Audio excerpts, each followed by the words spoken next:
15 degrees, you can see your breath.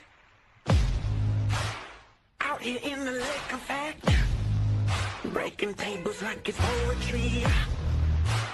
Where else would you rather be? Pinto, Ron, Elvis, and the Lay Poncho.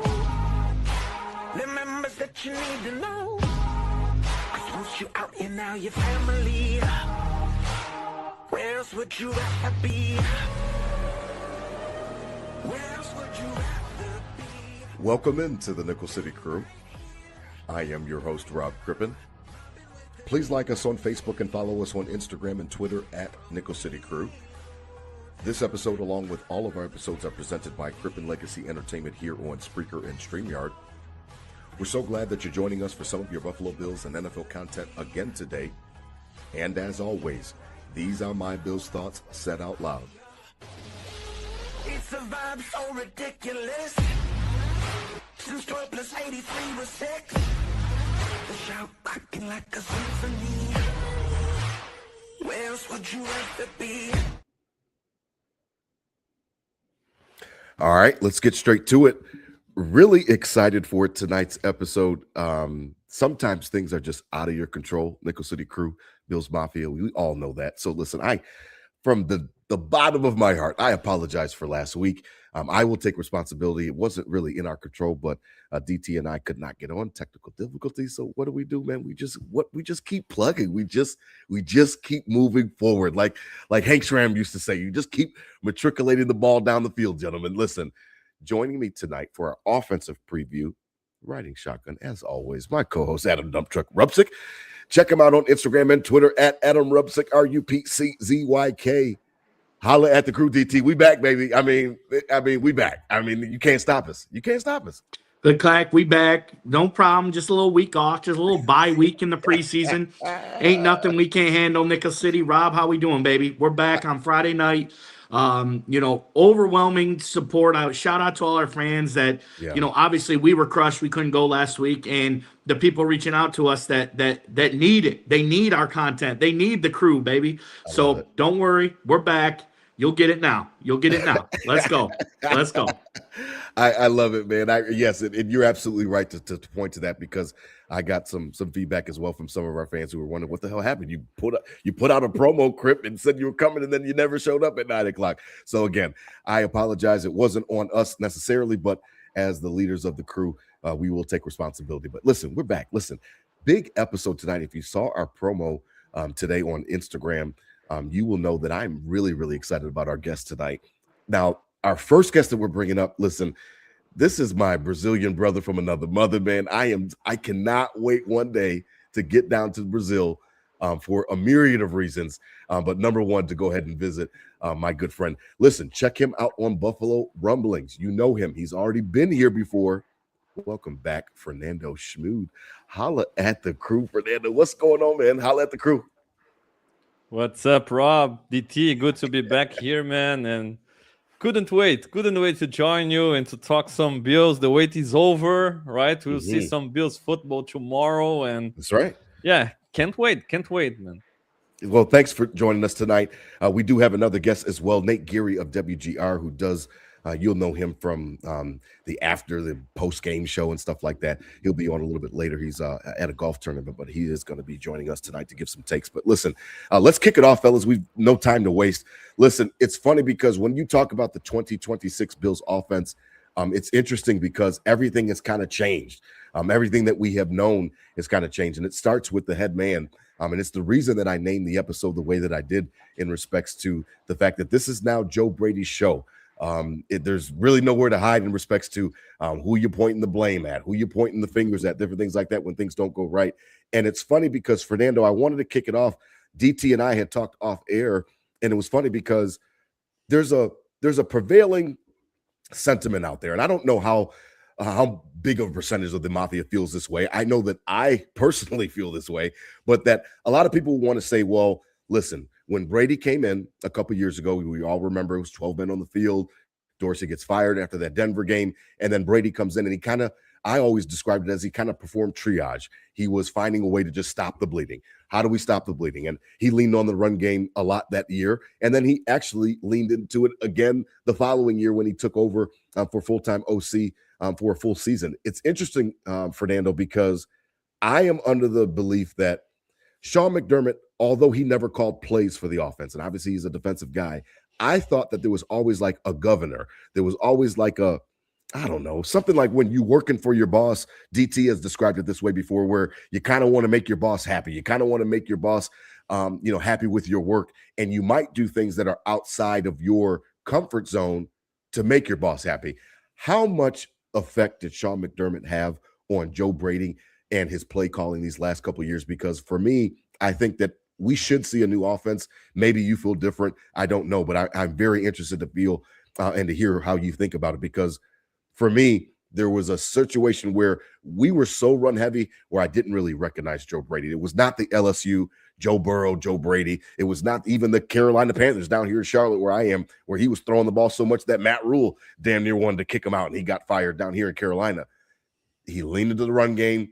Let's find a way to lean on our strengths. And I think that it was a product of what he was supposed to be doing, not necessarily what he wants to be doing. Yeah, man. I think there are some points that we gotta tackle when talking about it. I have no doubts about the impact that McDermott has had with Brady and his style with the Bills. Because not just in football, but in football, I think we see it more often because you have an offensive team and a defensive team and special team. So people tend to divide the team by areas and try to pin everything on that coordinator or on those players. But at the end of the day, it's a team sport, and all the units gotta be meshing together, right? So you won't play just defense with the defensive guys, but with ball control football, taking control of the clock, being able to have long drives. And we've heard McDermott talking a lot of the time, and I'm not out there saying it's the wrong way of playing. There are several styles, and that was McDermott's style, and it worked a lot. Because the Bills have won a lot of games, so it's not like it didn't work, right? That's right. But that's true. It's not like at the same time when they have the meetings and game plan meetings, it's like, okay, Joe, go and do whatever you want with the offense, and then we'll do whatever we want with the defense. No, you gotta be at the same page, like we're gonna play a certain style that I want the offense to be able to have long drives. I want the defense to be able to not allow quick scores, and we always saw our defense being a kind of a bend but don't break defense with McDermott. So we hardly ever saw big plays against our defense. It might change now. We'll be more aggressive, and there are positives, but there are negatives at the same time. So I really believe McDermott had a huge impact, not just on Brady, but on everything. And that's why simply removing McDermott from the equation makes such a difference. And they are, at least they are selling it to us like, okay, they aren't directly saying, look, removing McDermott solves all the problems. It's not like this. But they are like, there are a lot of changes.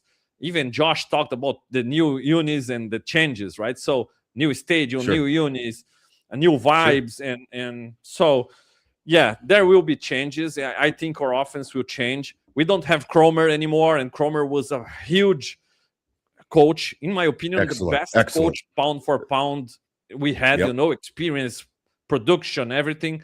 And he was a major factor in that run game. He was maybe the architect of that run game. We don't have him anymore. So I expect a lot of changes, obviously, Brady isn't the same guy from LSU. He isn't the same guy from the Panthers days. He obviously learned a lot of stuff under McDermott and with Cromer alongside him.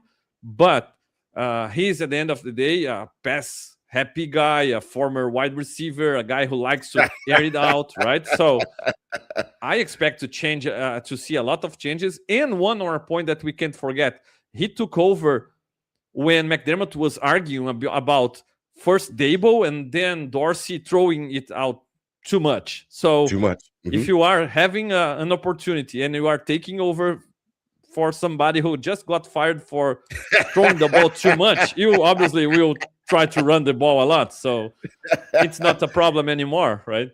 DT, you know that. I mean, and these are going to be the last 2 episodes that we ever have to talk about McDermott, and I'll be happy about that. We've got offensive preview this week, defensive preview next week, and then I'm ready to put it to bed, DT. So I'm not trying to beat a dead horse. Did McDermott, in your mind, DT, have an effect on how Joe Brady was calling plays? Because I think that Fernando kind of hits a chord with me where, I mean, he's absolutely right. I mean, Dable and McDermott used to butt heads because, Dable obviously loved to throw the ball all the time. And then the same thing with Dorsey. And I feel like the way that Brady was calling the plays was more of a direct effect of how McDermott wanted the plays to be ran. Again, not saying that he's in the headset saying run on this play but in those game plan meetings, I'm sure, especially last year, because I think he was trying to protect his defense, DT, and the talent that he knew that he did not have. I think that McDermott had had a larger role than maybe a lot of Bills Mafia wants to admit. Well, Joe Brady wouldn't be here if he wasn't similar to Brian Dable and he wasn't similar to Ken Dorsey, right? He was the quarterback coach during that regime of Ken Dorsey, and because he had similar beliefs and similar attitudes to Ken Dorsey and the prospect of what the offense was going to look like. I think that's a very fair assessment to do what your boss needs you to do. I'm sitting here recording this, this episode in a place that's not the batch pad in Linden, because I've done what my boss needs me to do, and we'll get into that later, Nickel City Crew. But the fact of the matter is that's part of the game, and you're not the head coach. So the head coach has the say in that. I agree. I don't think he was in the earpiece saying we need to run here, we need to run here. I think it was more of a, we need a 12-play drive. We need a 7-minute drive, coming out of here. And it worked, obviously. We were in the divisional playoff every year, an inch away from the Super Bowl multiple times with that offensive mentality, with the screen passes or whatever. We set a franchise record of touchdowns with no receivers and yada, yada, yada. You're right. So if it is protecting the defense because you didn't have the talent, that's great. That's why Sean McDermott was here. He is the head coach. He needs to see that on both sides of the ball and not say, Joe Brady, do your thing, and then sacrifice it on the defense and we can't make a stop. It happened in the playoffs. It happened every year in the playoffs when push came to shove and you couldn't hide anymore. It hurt him and he didn't know any other way. And that's why he's not the head coach of the Buffalo Bills anymore. But I don't think it's a matter of, Joe Brady had all this crazy stuff that he wasn't calling because of McDermott. I think it just fall in line and know your role. And his role was to win ball games and keep Josh Allen upright. And he did that for the most part, under that. Now he's the head ball coach. We talked about this in the offseason. He might now have a lot more to worry about. So he's not overthinking stuff and all that finicky stuff we complained about over the last couple of years. He doesn't have time to overthink that. He's just going to call and go. So we'll see what happens. We bitched and bitched and bitched for years about it. We need an offensive-minded coach. We got the best quarterback in the world. We need an offensive-minded coach. And now we got it. And it's somebody he's comfortable with. So I think it's a little overblown that he was suppressed and all these type of things. I think he did what he needed to do as an offensive coordinator. I think he's going to do what he needs to do as a head ball coach. But he is also understands the compromise, right? You can't just go deep every play, right? And especially you have no idea what this defense looks like, and we'll get into it next week.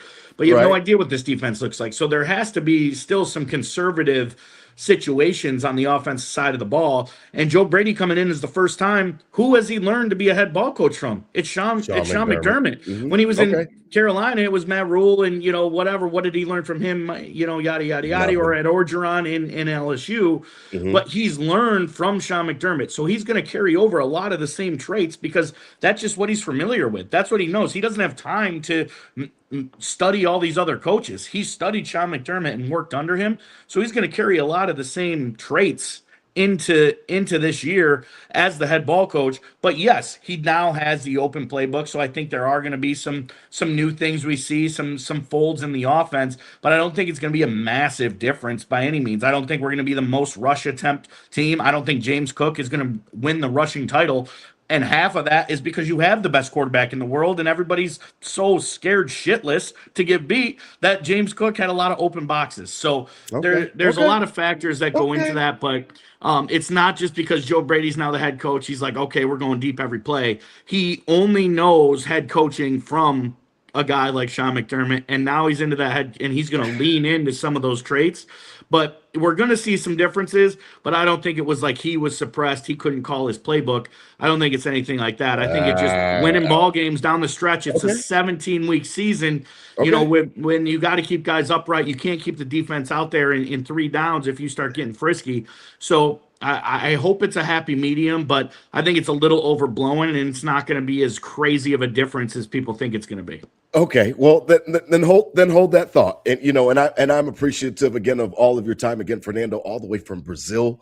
Again, check him out, Fernando Schmude of Buffalo Rumblings.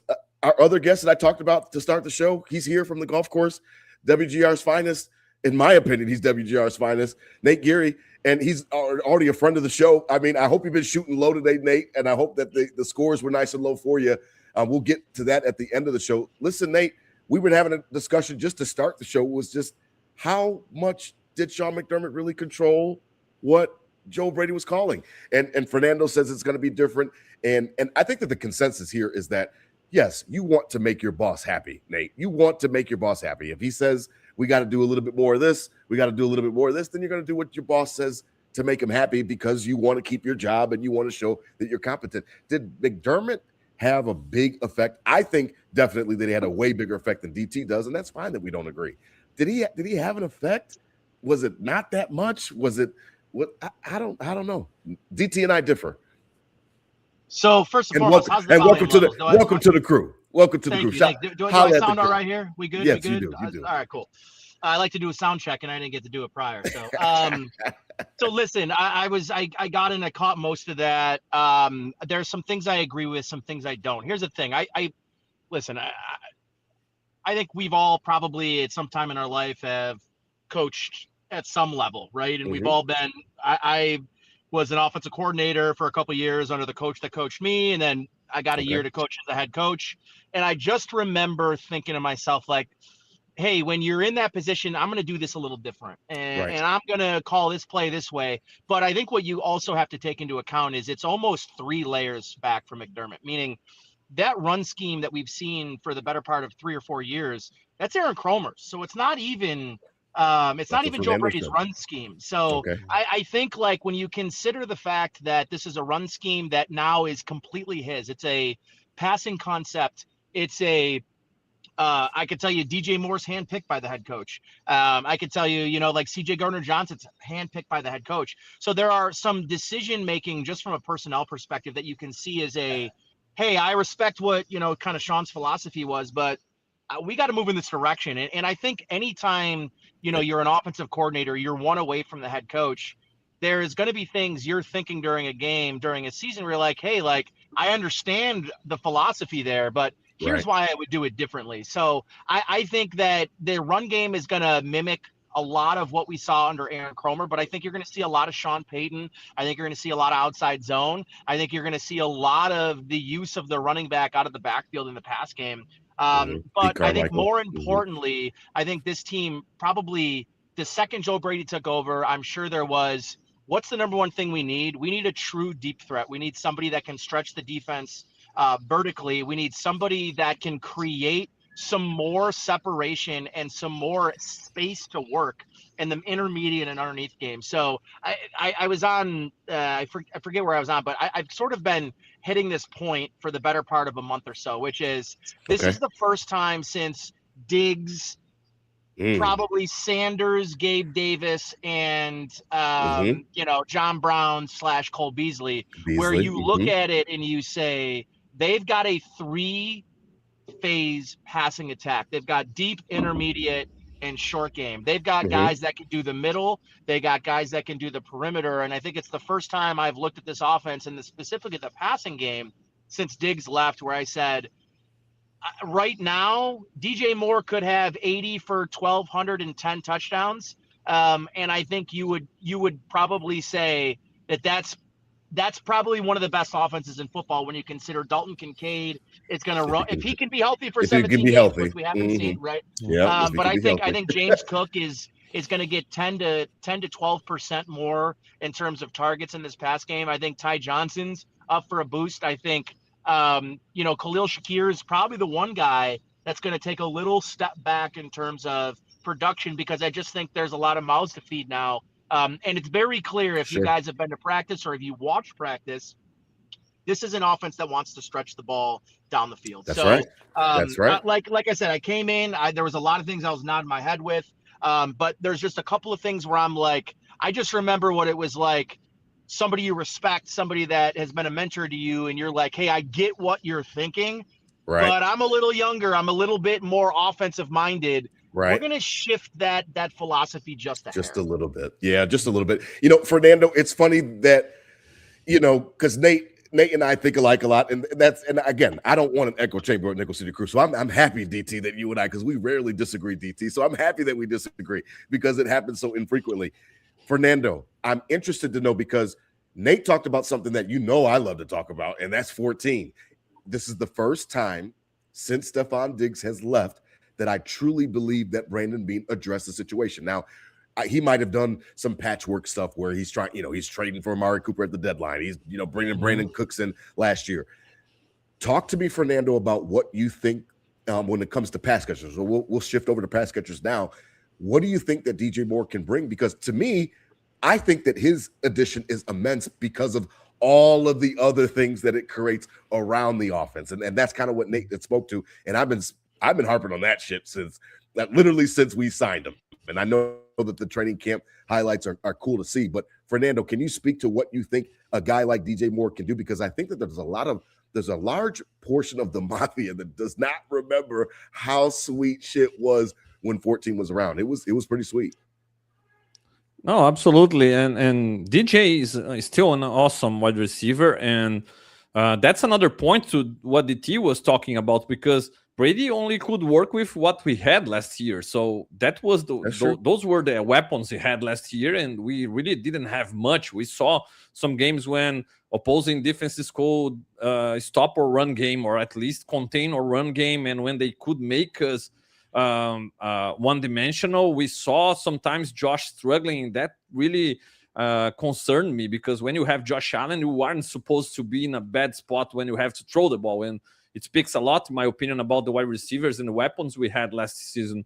And not coming back to 14, but also to Amari Cooper, because Amari Cooper wasn't the same, obviously, as a Bill, but he still was able to do some stuff when we needed him. I remember against the Chiefs, for example. Brandon Beane likes to say we scored 7 more points per game when he was playing than when he wasn't. So yeah, and I remember, for example, against the Chiefs, Spags was trying to send some of those blitzes cover zero, and Josh could punish them with Amari Cooper one-on-one, making them pay just a couple of catches, but game-changing catches. So, absolutely. And he wasn't the same anymore. So now having DJ Moore in the big picture now, we just drafted a guy to be able to also maybe give us what Gabe Davis gave us when he was a rookie, and complementary piece to Sanders, to Bees, to Diggs. So I think Brady really has weapons now to create a more balanced offense. And just like Nate said, without Cromer in the picture, even Nate can maybe tell better than me, but a guy I trust a lot and is big time friends with Nate, Eric Turner has been on record saying that sometimes even Cromer was calling the run plays. So without Cromer now, obviously it wouldn't be intelligent by Brady to completely get rid of everything that really worked in the run game. No. But Cromer isn't there anymore, and he will end up trusting more in whatever he works with, his weapons and his schemes. And he brought Carmichael in, he brought Fox in, so he has a lot of experienced guys alongside him to try to not go just the McDermott way. But there is a reason he has said, I'm come from Sean Payton 3, so I'm curious to see it. I love that you said that last part. And before we get back to Nate, DT, I keep hearing about Carmichael, and I keep hearing about the Sean Payton tree, DT. And I keep hearing about the fact that he loved to use his backs, the backs, as receivers. Listen, James Cook, I think that he can catch the ball. He hasn't always done it when we needed him to in some big situations, playoffs, stuff like that. He drops balls, different things like that. However, I think that there's more to unlock with him. I just don't know if they're going to give him the opportunity because Ty Johnson is so damn good on third down. And the number one thing is Josh trusts him.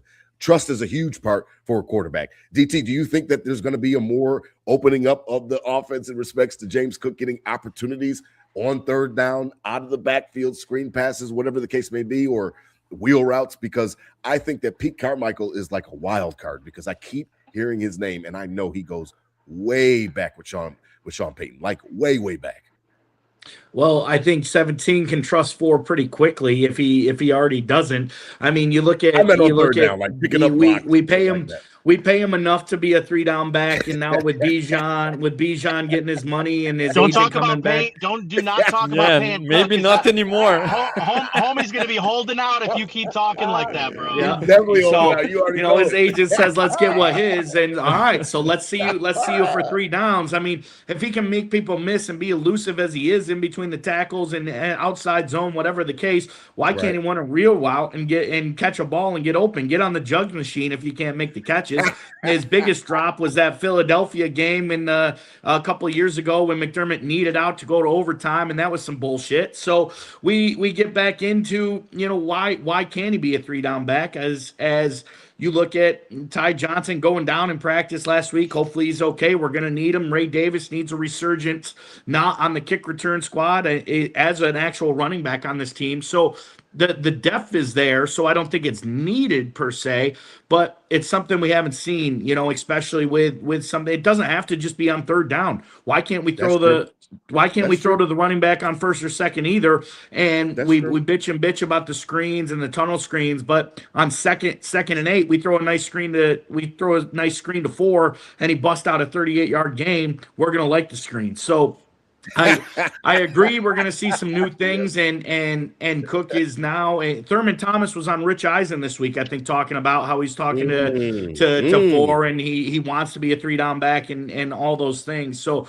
we're going to see a lot more of that, which is great. We have the depth to see if it's not him, it's still the same concept. If it's 26 or if it's 7, it's still the same concept. And some of the craziest throws to a running back were to Ray Davis in the Jets game a couple years ago. That deep rollout and to the Dolphins at home when when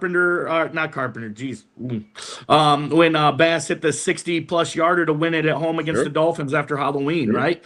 So the running backs out of the backfield are great, but that's just another layer to this offense. I sit here and talk about when we didn't have DJ Moore, how we're going to replace Stephon Diggs and replace those 1,000 yards. And yes, Khalil Shakir going to give you this. Yes, and we're banking on Curtis Samuel to give you like 300 yards, and he can't even get that. Or Josh Palmer to give you 300 yards, and he can't even get that. Well, now we just need DJ Moore to get us 600 yards, right? That's a very low bar to set to fill those gaps and be productive on offense. And if the running backs get involved too, that's even greater. So there's a lot of folds, a lot to be excited about when it comes to that. I like that James Cook is eager and ready to get out there and be into the passing game. We need him too. I've always not really understood why he hasn't. It doesn't have to be just third down that we pass the ball to the running back. So I'm excited to see how all that adds into, like, we don't need that much to be successful.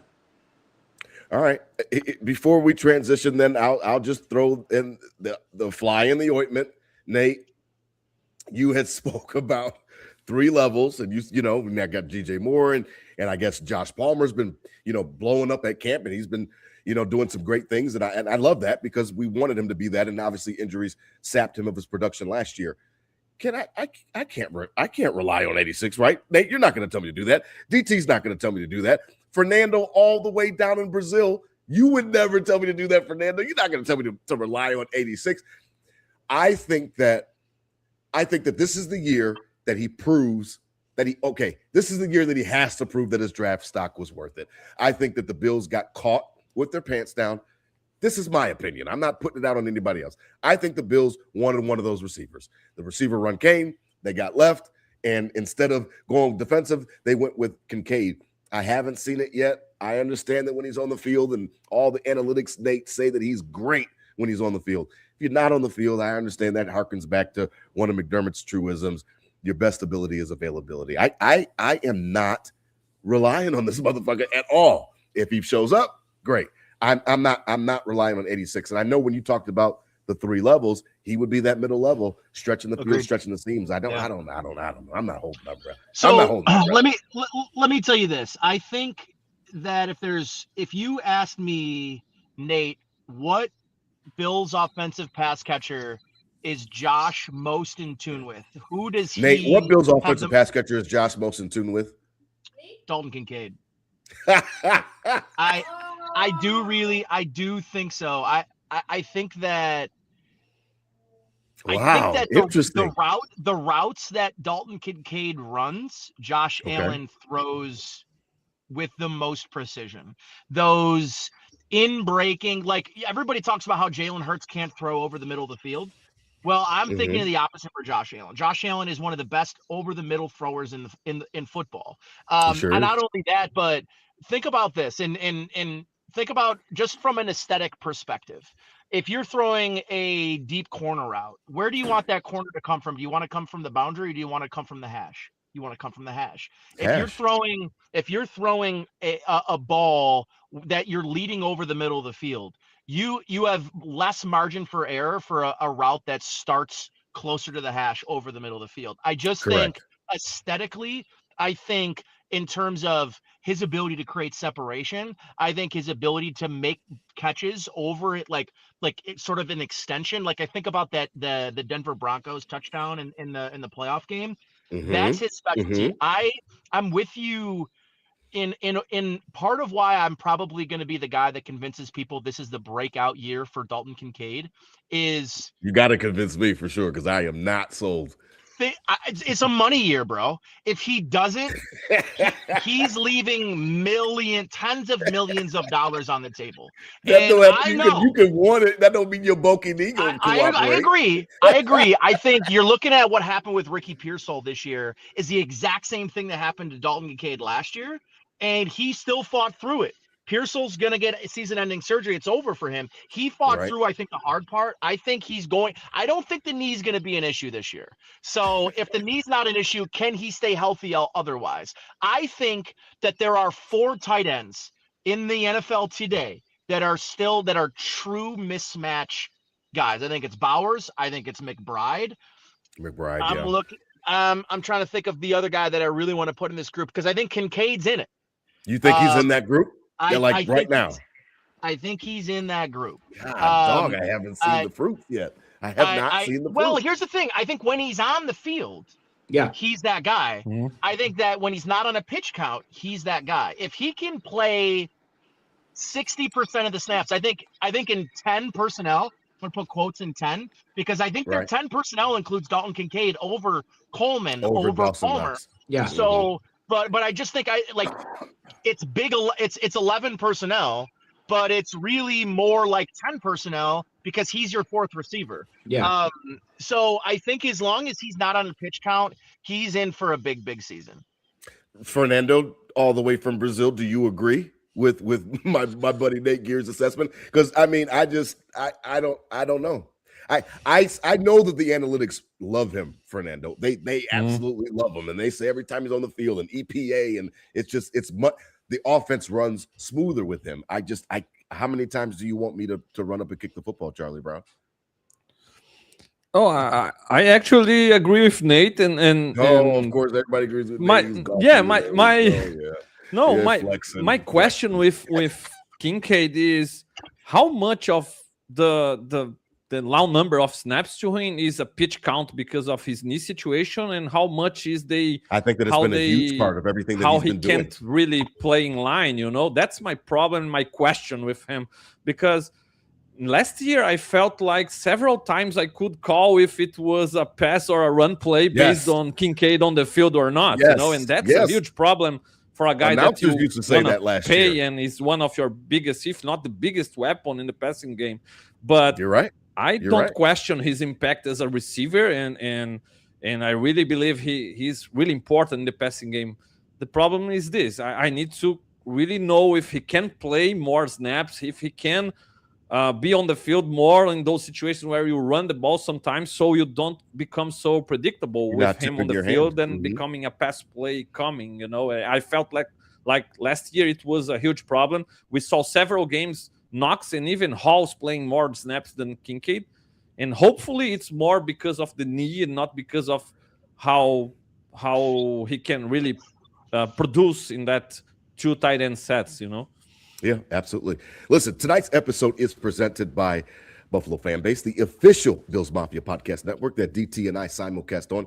Head on over to Buffalo Fanbase. They've got all of your content creators. I'm talking the K-Gun Report. I'm talking Circle the Wag. Listen, they've got everything that you need over at Buffalo Fanbase. Check them out. They've got good content creators as we approach kickoff. Now, listen, as well, our tonight's episode is presented by I-86 Network. Shout out to my boy Tom Wujek, Bobby Hansen. They've got a great site over there. Check them out as well. We'll be simulcasting on them and their network all throughout this 2026 NFL season for the Buffalo Bills. Check them out as well, I-86 Network. Fellas, okay, as we transition then, I understand everything that everybody's been saying. I don't want to talk about 86 anymore because it makes me mad because he's going to be a PCL injury in week 12, and then we're going to be trying to nurse him until the playoffs. No problem. Listen, we've talked about Bean. We've talked about Bean. We've talked about Brady. We've talked about the differences. I'm wondering about Josh Allen, and my question is, DT, as we send it around, he's now a dad, and he's now, he's got a newfound motivation. They say when you become a parent, you've got a newfound motivation. I'm wondering because he had talked about, I think it hurt him the other day, talked about, I can't wait for my daughter to go to the parade and stuff like that. I don't know if he specifically meant 2026 or if he meant, to be another year down the road. But I feel like Josh is on a trajectory where I finally feel like he's free. Again, you and I don't agree, DT. So I understand, I feel like I've always wanted him to be able to walk like Patrick Mahomes gets to walk with his offensive coordinator. Just name the quarterback, Stafford and McVay. All the quarterbacks get a chance to walk with their offensive coordinator. And really, Josh Allen has not had that opportunity. Do you think that there's anything different with the dynamic? Because even if you can't say that the plays are going to be that much different, or McDermott didn't have that much difference on his hold on the offense, I hope that you can agree, DT, that Josh Allen should be more free. Number one, they would have not hired a head coach that he did not approve of. I don't care what anybody thinks. If anybody thinks different, then your head is literally in the fucking sand like an ostrich. You are not paying attention. They would have never hired a head coach that he did not want. So if we take that as face value, that he wanted him, DT, I got to feel like he's got his guy. He's got his wife. Got a new baby. He's feeling great about life. We should see him unleash. With all the Twitter people that I argue with from Ravens Flock and all these other people that I argue with on Twitter, we should see a great Josh Allen. Oh, but you know what I'm talking about, Nate, because you're on Twitter with me, man. Not more than me. You can't. I was just in New Jersey, and I met a couple of Ravens fans from Baltimore, and man, they were like, I really, just something about Bills fans. You guys are really, we don't have any bad blood. I go, what are you talking about? I fucking hate you guys. What are you trying to sound like? Come on, man. Oh, I love it. Don't go soft on me now because you're in person. I know what you're doing on Twitter. I know what you're doing on Twitter. Yeah, Nate and I know how they roll on Twitter. Twitter fingers. Especially after that top 10 quarterback reel came out with the standings. DT, in a long short, is Josh Allen more free? And I'm not saying that he's a different person, but I'm saying that he's got his guy. He flexed a little bit. He didn't get McDermott fired necessarily, but he got the guy that he wanted. And I think that there's something freeing about that. Okay, I got the guy that I want. There's no more excuses, so to speak. I feel like he's got his guy, and that should free him up to be the best version of himself. Does that make sense, DT, or not? Trigger fingers turn to Twitter fingers, and I'm glad we got out of that tight end drama, right, Nate? But but no, if Joe Brady is relying on 17 as he's relying on the stuff he learned from Sean McDermott. He's relying on 17 to pick up the slack. Okay, now I have a lot more responsibility. I'm not going to have this aspect in the offense. I need 17. Year 9, you best believe you're running that offense. You best believe that you got to call the shots out there when you need to call the shots out there.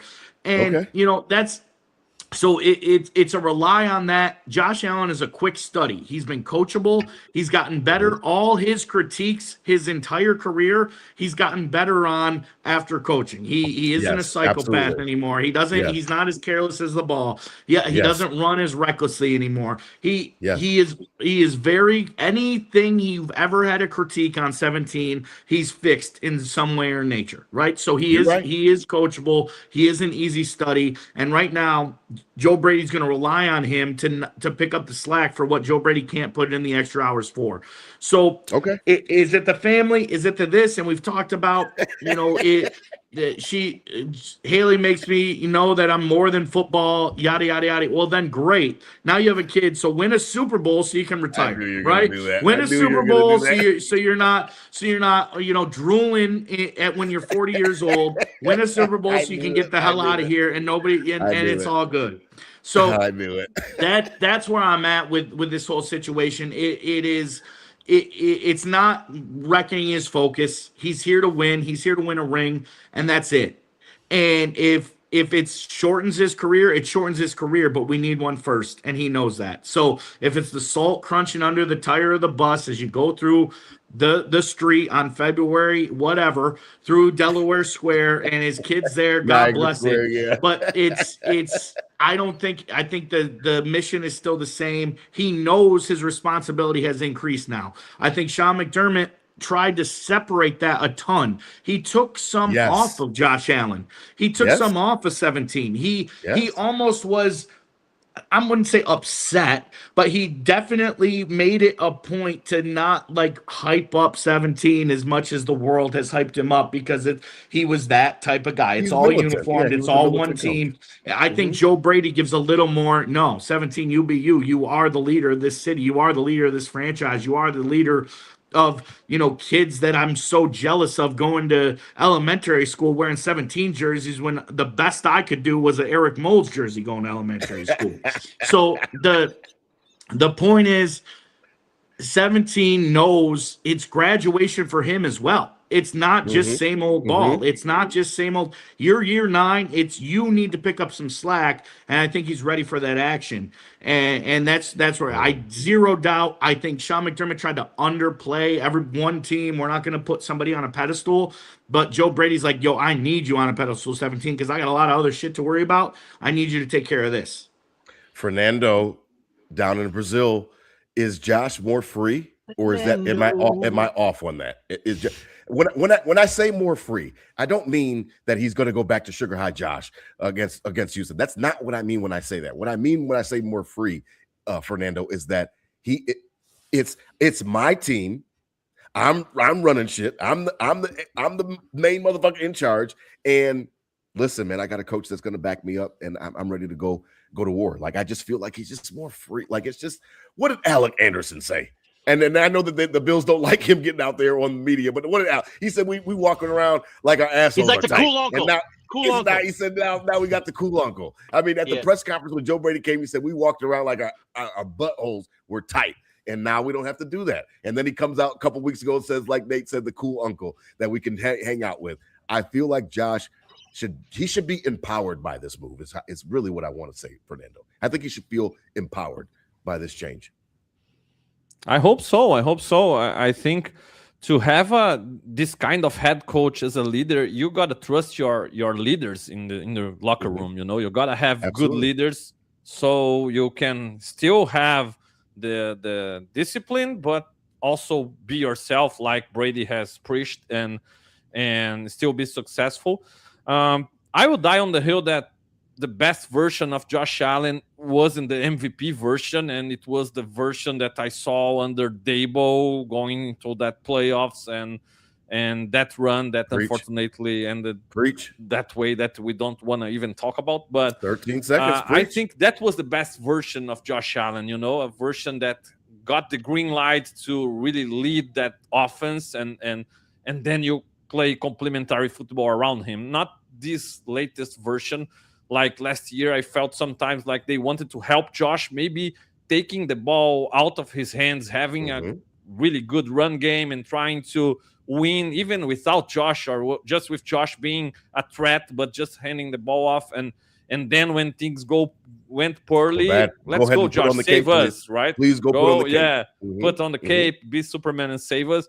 I feel like it's time.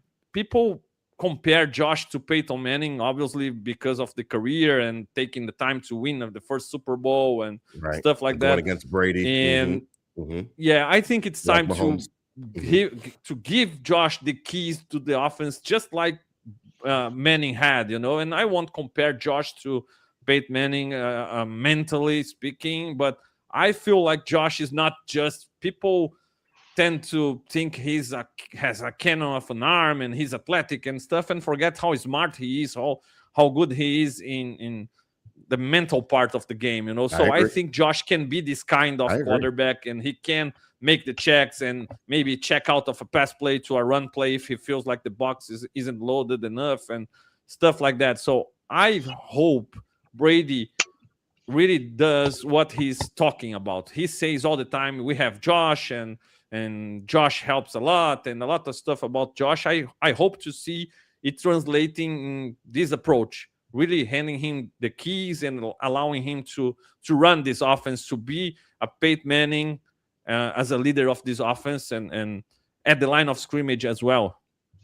Nate, is Josh free, or am I overstating it because I can't stand McDermott? Again, these are the Nickel City Crew, Bills Mafia. These are the last 2 episodes I'm ever going to talk about McDermott. We've got offense tonight. We appreciate you joining us. We've got defense next week. And after that, that motherfucker's dead to me. Like, it's all good, man. It's over. It's over. Nate, is Josh, like, is he I feel like I guess maybe I'm not explaining it properly for the audience. I don't know if you guys are picking up when I'm putting it down. I think it's not like I'm free and let's just run. Like Alec Anderson, I understand he's a character and stuff like that. So I understood why right after he said that, Joe Brady was like, well, you can't really listen to what Alex says. Like, we don't like to put him in front of the media because he talks shit like that. Like, I understand. It's not like the parents are not home. Let's go trash the fucking house. That's not what I mean. When I say free, it's like, man, I just don't like this tight ass helicopter dad, helicopter mom is not over me anymore. And I just feel free. I feel like it should bring out the best in 17. I don't know. I just something about it. I don't know. Well, I'm gonna tell you what, like, hey, welcome to Buffalo Bills post game. Caller, you're on the line. Rob be like, yo, McDermott sucks, Nate. Like, McDermott sucks, bro. He sucks. It'd be, the Bills will win by 3 touchdowns. Be like, yo, McDermott is the reason they didn't score 4. He's the reason they didn't win by 4. You pulling my card. You pulling my card. Since 13 seconds, I have never forgiven it. You're right. Listen, listen, you're talk to the audience, bro. Don't talk to me. You're consistent, bro. No, but I want to make one funny point here. All I'm saying is I got a lot of friends, right? I'm one of the only few guys that's not married with kids. Anytime one of my boys gets married with kids, you know what? Their golf game don't get better, bro. Their golf game does not get better. When they got the wife and the kid, they're not on the course as much. They're not as locked in. I'm just saying. DT can relate. Look I'm at just you. saying.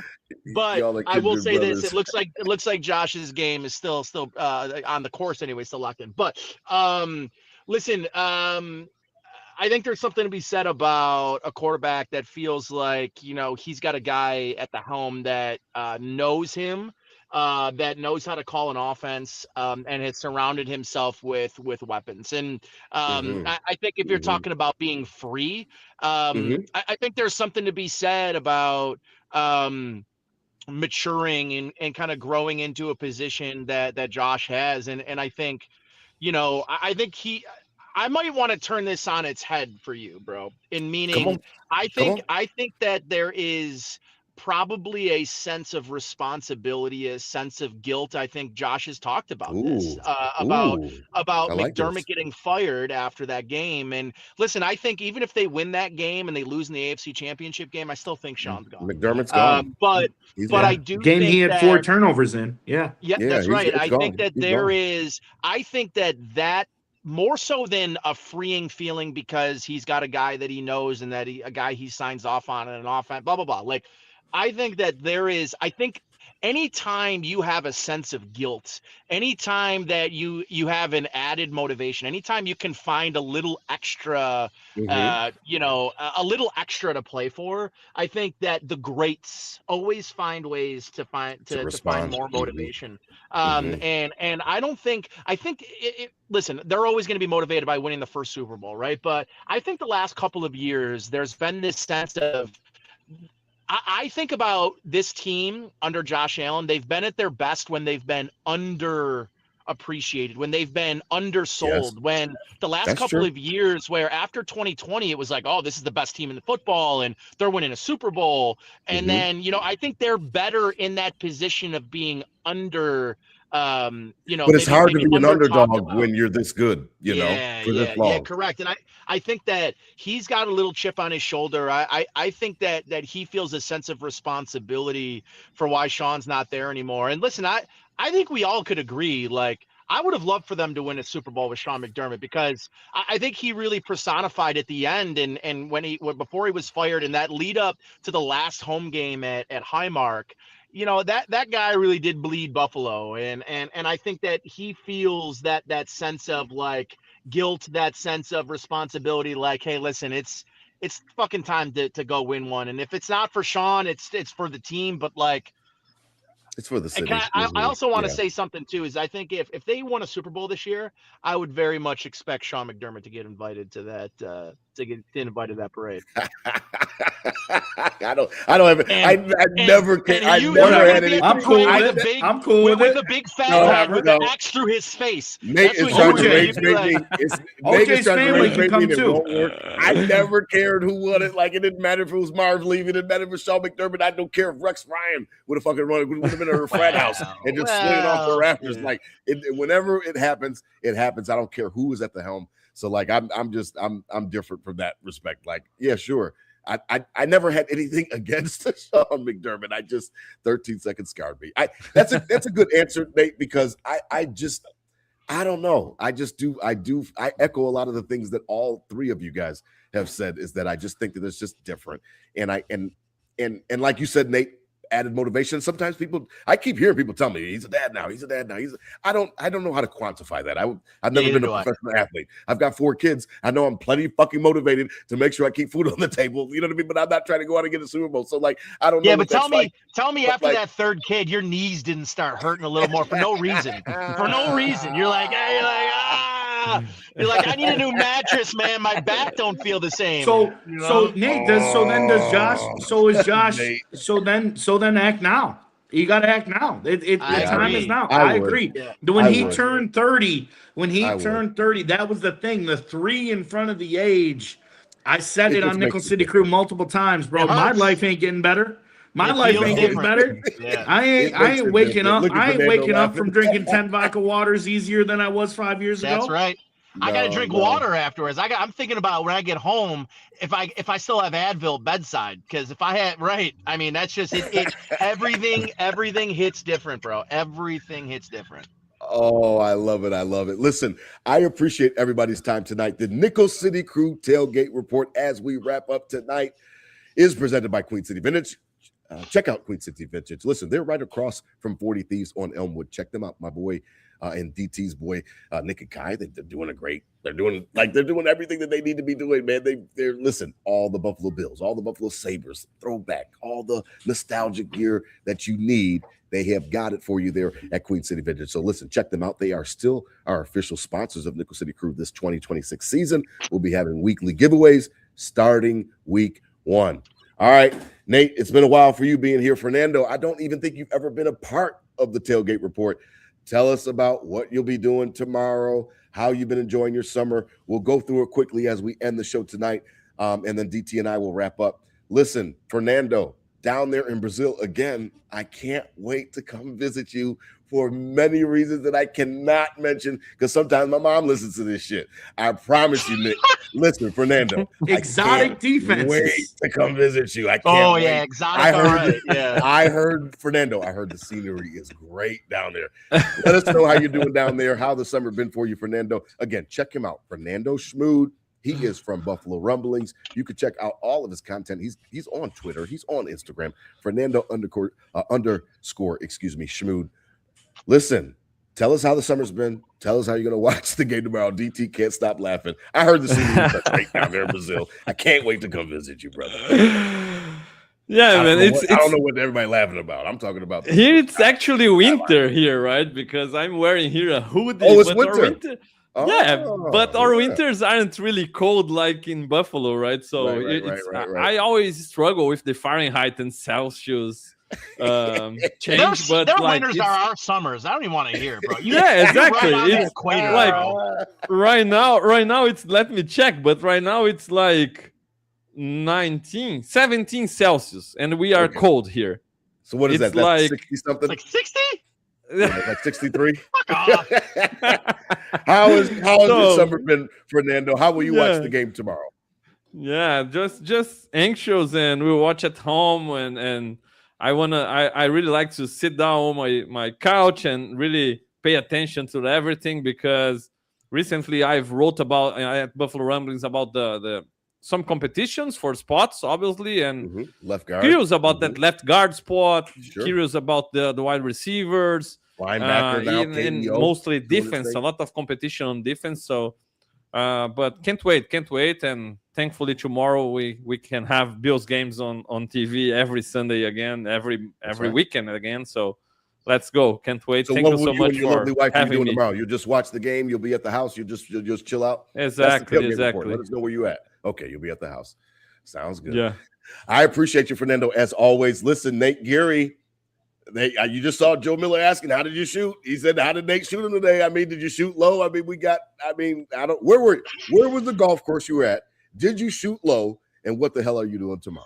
Well, it's funny because I saw Jerry Ostrowski and Fina out here today. Ooh, I was grinding out here, because I hadn't played in a couple of days. I was on a work trip. I was all right. I think I'm tied for 8th right now. We got 2 more days. It wasn't my best work today. But I got a couple more days to get after it. So here's the thing, guys. I've been trying to play golf sober. So I played the first 9 sober. Why, Nate? Because I play 100 times a year, bro. I can't be drinking that many days. But the second 9, you just got no kids.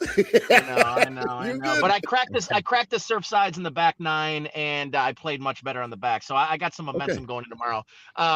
But listen, ladies of the night down in Brazil. I mean, that's all it sounds like. Think about it all the time. The ballet. I think about going to visit Fernando all the time. That's right. Yeah. The Brazilian Broadway.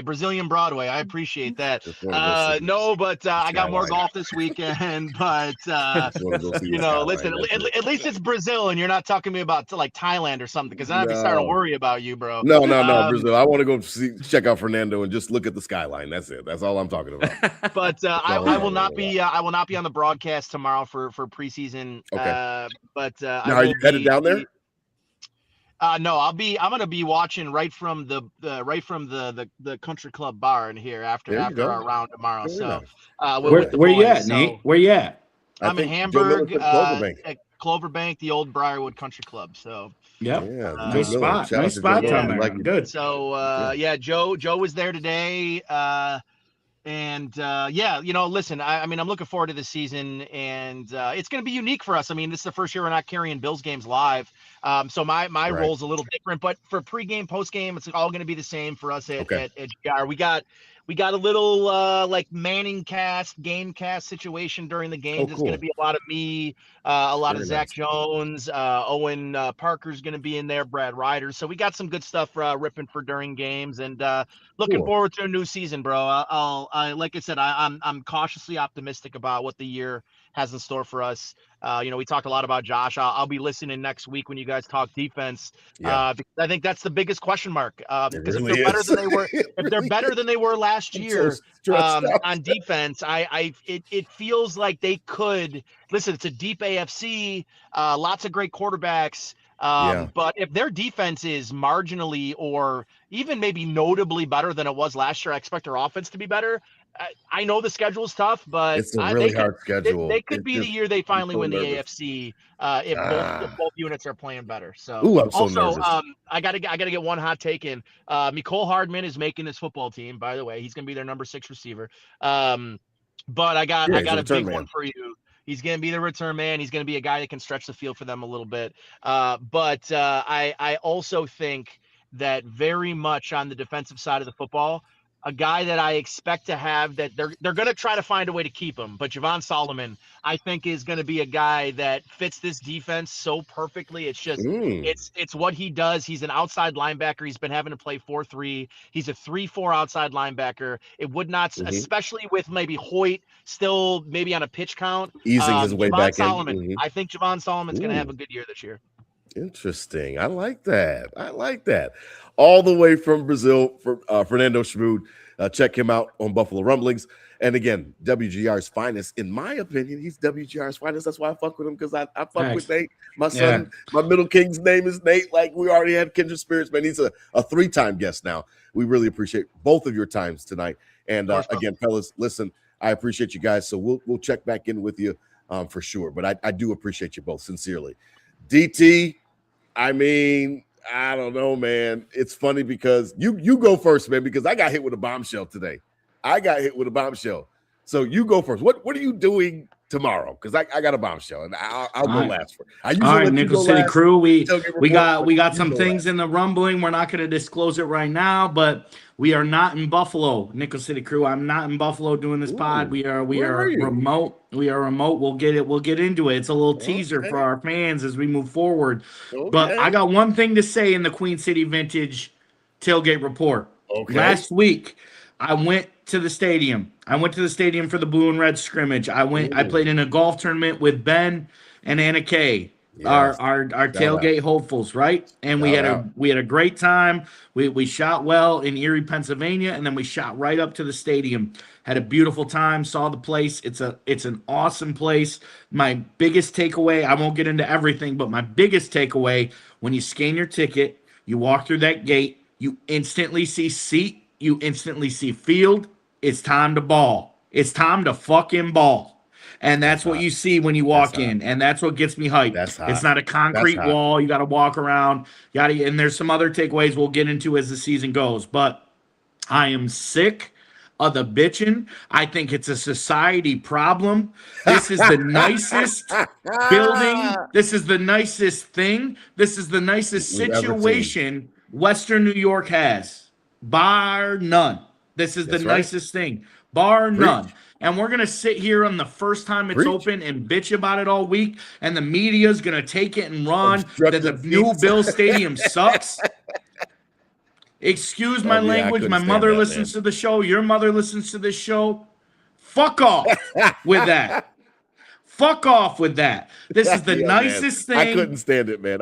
This is the nicest thing we got in Buffalo. We came out of a concrete bowl, by far the worst stadium in the league, and now we got something nice, and it's not perfect. I've been to stadiums that are better, sure, but it's caught up, and it's what 17 built. It's what Terry Pagula built, and we have to accept it. It is what we have, and it's going to be home, and on third down, it's going to be the loudest stadium in the league. So quit with this. Miss me with all this. It is time to win a Super Bowl in the new stadium. New uniforms, new coach, new stadium, new ring. Miss me with the bitching. It's a society problem. Everybody wants to bitch, and I'm sick of it. It's bullshit. It's the nicest thing Western New York has ever had in a city that consistently gets bashed for being a piece of shit. And now we have something nice, and all we want to do is talk about how bad it is. Fuck off with that. Fuck off with that. Fuck off with that. Let's go 1 p.m. tomorrow. Get in your routine. Know what it's like to be in a 1 p.m. game. You got to get into the stadium. You got to go through the flow and do your thing. Do your routine. The starters will play. Let's go out there and get some good reps. But I am fired up, Rob. I hate the bitching going on. What is the alternative? What is the alternative? The alternative is Bon Jovi taking him to Toronto 10 years ago. The alternative is playing in a concrete bowl and pissing in a trough. This is the nicest thing Western New York has. I'm sick of it. We got 17, the best quarterback in the world, new stadium, new coach, new uniforms, new ring. Tailgate report. My goodness. I don't even know if I can do my tailgate report after that. Listen, not only do I echo and I back up everything that DT said on that as we wrap up tonight, I just was kind of just disgusted this week about how many people were bitching about obstructed seats. First of all, they should have told you that there was a possibility that the seats were obstructed. If they didn't, then call your ticket guy back and get your money back, or try to find a way to transfer your tickets. What I don't want to hear is all this national rhetoric around people that never went into the stadium talking about how the stadium is garbage and this and that because of a few hundred obstructed seats. No, none of those national guys. GR begged on Monday. GR begged. WGR begged Monday for people to call in. Call in and tell me about how you were affected. Not a single person in that seat said, hey, I have this seat. I paid X amount of dollars. I can't see the field. Not a single person. Nope. It's all secondhand shit. And I think that it's just easy. And DT is absolutely right. It's easy to bag on people. It's easy to bag on stuff and kind of and rag on shit that you don't know about. I think that it was just kind of a little bit disgusting. I think that if your season ticket holder told you that you were going to have a seat that was unobstructed, and it was, then call your season ticket holder or call your account manager and switch your seats out. Or and if they don't want to switch, get your money back. But I don't want to hear about this. It's a palace, DT. And speaking of palace, I'm sitting here today getting ready to work, and all of a sudden Quincy's mom calls and says, I got a flight. I'm taking Quincy to the preseason game. Me and Nate were hot. When you talk about what the kids say, jelly, I said monster, because that's what I call, that's his nickname. I said, monster, you getting ready to go see the new stadium before me. So Quincy, my youngest king, is already on his way. He's going to go enjoy the game tomorrow. His aunt has season tickets. And yeah, I mean, they literally, she picked him up today, went to the airport. So Quincy is getting ready to go see the new stadium. Every single video that I saw from DT, every single video that I saw from all of my boys last week was nothing but immaculate. The concourses are wide open. You're not crowding over people anymore. The bathrooms are wide open. There's no troughs like DT said anymore. The food is great. I don't really understand what you're complaining about. Like I said, if there's a few people that have having a problem with obstructed seats, call your season ticket holder, call your account manager, and switch your seats. Or fucking get your money back. But I definitely don't want to hear another week of WGR talking about obstructed seats. I argued with people on Twitter, DT, that did not go to the stadium like you did last week, trying to tell me that the stadium was garbage. And I'm like, y'all motherfuckers don't know what you're talking about. I don't know what else to tell you. The stadium is a palace. DT is absolutely right. I can't even add on to it. He did it too perfect. It's the nicest thing Western New York has ever seen. It's better than any casino. It's better than anything that we've ever built before. And I encourage everybody to just enjoy it. It's going to be great. You're going to love it. When you go there for the Detroit home opener, everybody is going to be outside of their mind. And I hope everybody enjoys themselves tomorrow. DT, preseason tomorrow, Bills Panthers. Like I just said, King Quincy is on his way up there. I just enjoy. I'm jealous as hell. Like I wish I could go and sit in an obstructed seat and try to see the, like, come on, man. Like, what the fuck are we talking about? And we stand for the game half the time anyway. Like, yeah, that's what exactly. Exactly. It doesn't make any sense, man. You hit it on the head. I don't want to keep trashing on your rant. Your rant was perfect, man. Listen, DT, I appreciate your time tonight. Defense next week, DT. Defense next week now. Now, they say defense wins championships. Now, you know that I don't necessarily agree with that all the time, but it's important because so you got 17. Yeah. Shit, ain't nothing more stressful than the defense this year for me, and we'll get into it next week. We've got another great guest lined up for you tonight. Next week for the defensive preview. We really appreciate you guys tonight. TGIF Friday could be doing anything, and we really appreciate you guys joining us. Listen, DT, enjoy the game tomorrow. Enjoy preseason. I mean, let's all just pray Josh gets out of there healthy. What did they say? I think Joe Brady said 10, 12 plays, something like that. It shouldn't be long. Yeah. It should be a drive. Whatever. Yeah. Get loose, see where the play cocks are, play Right. action, go deep to 2 in the first drive, and we'll see on September 17th. I like it. Yeah, September 13th. Down in Houston. My bad. Yes, because that's Bobby's birthday. Yeah. There you go, man. Listen, I appreciate everybody tonight. Our guest, Fernando Schmude, Buffalo Rumblings. We thank him for joining us tonight. Nate Geary of WGR. We thank him for joining us tonight. DT, I ain't got nothing else to say, man. I can't wait to go back and listen to that rant. You are absolutely right. Everything you said was spot on, man. DT, enjoy the preseason game tomorrow. I love you, brother, man. Enjoy it. I love you too, Rob. It's good to be back. We are in it. We're still a month out from the season, but we are in it, baby. Balls are flying, pads are clacking. Tomorrow we're gonna see some ball, and I can't wait. I can't wait. Josh Allen is revitalized, relived. He's free. This is new stadium, new coach, new unis, new ring. Let's go. I love it. Listen, out there, spread love, not hate. These were my Bills thoughts said out loud. Hit him with a go Bills, DT. Go ahead and hit him with it. Go Bills, 1-0. Carolina. Go Bills, DT. Come on now. Go Bills, 1-0. 1-0. Oh, I love